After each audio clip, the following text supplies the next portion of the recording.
Бажаю здоров'я, шановні українці, українки. Коротко про цей день. ППО.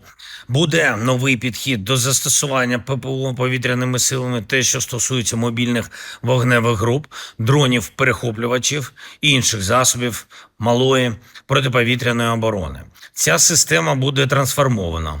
Я погодив призначення нового заступника командувача повітряних сил Павло Єлизаров. В армії його знають Лазар. Спецпідрозділ, який працює ефективно. Разом з міністром оборони України та військовим командуванням має бути розроблена і буде розроблена нова організація для усього компоненту саме такого захисту неба.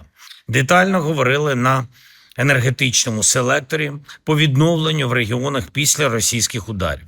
Надзвичайно складно в усіх прикордонних і прифронтових областях. Передусім, це Харків і область Харківська, Запоріжжя, Дніпровщина, Чернігів, Сумщина.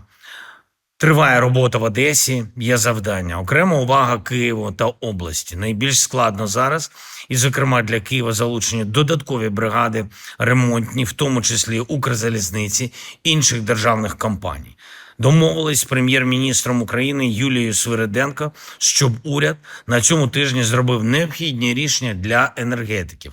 Мають бути додаткові щомісячні виплати в умовах цієї надзвичайної ситуації за кожен місяць для тих наших людей, які працюють безпосередньо на місцях після ударів, на місцях аварій, в ремонтних бригадах.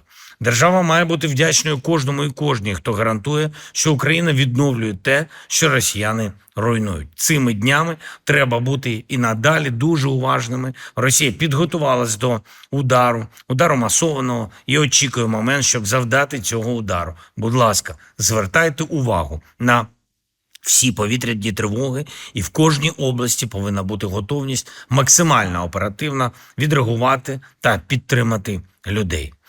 Сьогодні були на доповіді представники Служби безпеки України. Генерал-майор Євгеній Хмара по бойових операціях та подальшій кадровій перебудові служби. Я погодив операції, які нас посилять. Генерал-майор Олександр Поклад протидія російським диверсіям. Росіяни постійно намагаються впливати на Україну зсередини. І, зокрема, через напади на відомих українців. Ми захищаємо Україну. Є важливий результат Служби безпеки у бойовій роботі на фронті. Взяли росіянина, який вбив українців, що потрапили в полон в жовтні торік на Курщині. Це було 9 наших воїнів загинуло. Вічна їм пам'ять. Кожного російського вбивцю ми знайдемо, і кожен буде відповідати. Я доручив Олександру Покладу дати суспільству всі необхідні деталі. Був на доповіді генерал-лейтенант Василь Малюк. Активні асиметричні операції проти Росії будуть. Ресурси для цього є. Ще одне. Доповідь нашої делегації. Провели зустрічі з представниками президента Сполучених Штатів. Важливо, що Україна конструктивна. Важливо, що Україна реально працює на дипломатичне рішення. Важливо, що підтримка для України має бути достатньою. Все для цього робимо. Слава Україні!